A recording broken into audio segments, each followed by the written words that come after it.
அனைவருக்கும் வணக்கம். நம்ம உத்தரகோச மங்கை பார்த்துட்டு இப்ப ராமேஸ்வரம் வந்திருக்கோங்க.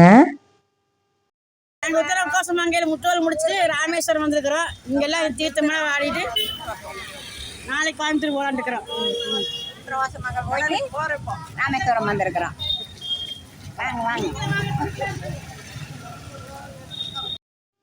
கடவுளாகவே இருந்தாலும் அவங்க செய்த தப்புல இருந்து ஒருபோதும் தப்பவே முடியாதுன்னு உணர்த்திய திருத்தலம் தான் நம்ம இந்த ராமேஸ்வரம்ங்க. ராவணனை கொன்ற பாவத்தை போக்க வந்து ராமபிரான் நாடி வந்த திருத்தலம் தான் இந்த ராமேஸ்வரம்ங்க. நம்ம இந்தியாவிலே உள்ள 12 ஜோதிலிங்கத்துல தமிழ்நாட்டில் அமைந்த ஒரே சிவன் தலம் வந்து இந்த ராமேஸ்வரம் தாங்க. எவ்வளவு சிறப்புக்குரியதுன்னு பாத்தீங்களா? காசி போனா ராமேஸ்வரம் போகணும்னு சொல்லுவாங்க. காசி கங்கை நதியில எடுத்துட்டு வந்துட்டு நம்ம ராமேஸ்வரத்தில் உள்ள ராமநாத சுவாமிக்கு அபிஷேகம் செய்துதான் தனது புண்ணிய யாத்திரையை வந்து நிறைவு செய்வாங்க.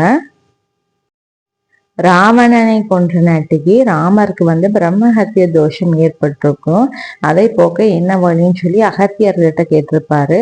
அவர் வந்து ராமேஸ்வரம் கடற்கரையில ஒரு சிவலிங்கத்தை பிரதிஷ்டை பண்ண அந்த தோஷம் நிவர்த்தி ஆகும்னு சொல்லியிருப்பாரு.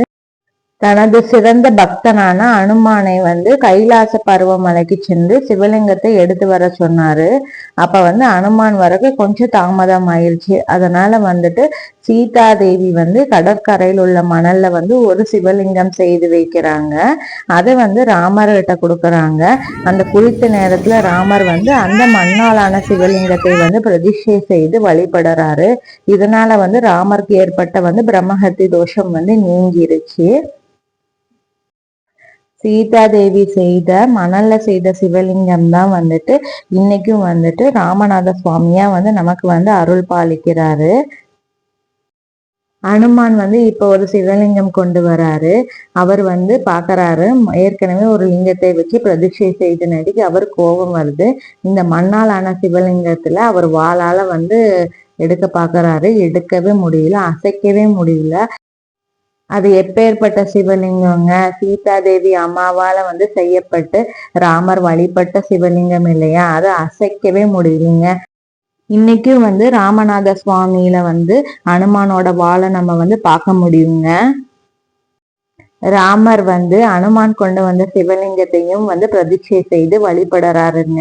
அந்த சிவலிங்கத்துக்கு பேர் வந்து விஸ்வநாதர்னு வைக்கிறாரு. அவர் கடவுள் இல்லையா? தனது பக்தனோட ஆசையை புரிஞ்சு கொண்டுட்டு எப்பவுமே விஸ்வநாத சுவாமிக்கு தான் முதல்ல பூஜை செய்யணும்னு சொல்லி அப்பவே சொல்லியிருக்காரு. அது போல இப்பவும் வந்து ஃபர்ஸ்ட் பூஜை செய்யறது விஸ்வநாத சுவாமிக்கு தாங்க. அதுக்கப்புறம் தான் வந்து ராமநாத சுவாமிக்கு வந்து பூஜை செய்வாங்க. இப்பவும் வழக்கமா அப்படிதாங்க இருக்குது. நாங்க இப்ப கோயிலுக்குள்ள போயிட்டு எல்லா தீர்த்தத்திலையும் குளிச்சுட்டு அதுக்கப்புறம் வந்துட்டு வீடியோ எடுத்துட்டு இருக்கேங்க. அங்க வந்து போன் அலௌடு இல்லை, தீர்த்தத்துக்குள்ள கோயிலுக்குள்ளயும் அலௌடு இல்லைங்க. இப்ப நாங்க குளிச்சுட்டு எல்லாம் ரெடி ஆயிட்டு இருக்கோங்க. இப்ப நம்ம ராமேஸ்வரம் வந்த உடனே ஃபர்ஸ்ட் அக்னி தீர்த்தத்துல குளிச்சுட்டு அதுக்கப்புறம் தாங்க 22 தீர்த்தம் கோயிலுக்குள்ள இருக்க தீர்த்தத்துல குளிக்கணும். சீதா தேவி வந்து கற்புக்கரசின்னு சொல்லி நிரூபிப்பதற்காக அக்னி பிரவேசம் செய்தாங்க.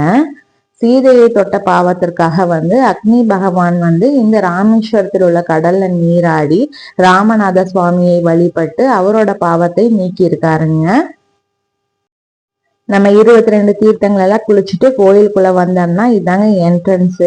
மேல பாருங்க, சீதா தேவி அம்மா வந்து மணல்ல சிவலிங்கம் செஞ்சு கொடுத்ததுல ராமரும் லக்ஷ்மணும் வந்து சாமி கும்பிடுற மாதிரி காமிச்சிருக்காங்க. அவ்வளோ தத்ரூபமா இருந்ததுங்க. இதுக்கு அடுத்தது உள்ள பாத்தீங்கன்னா சிவபெருமான் வந்து அவரோட குடும்பம் சமயதான் வந்து காட்சி தராருங்க. இதுல பாருங்க, காமதேனு மேல சிவபெருமானும் பார்வதியும் இருக்காங்க.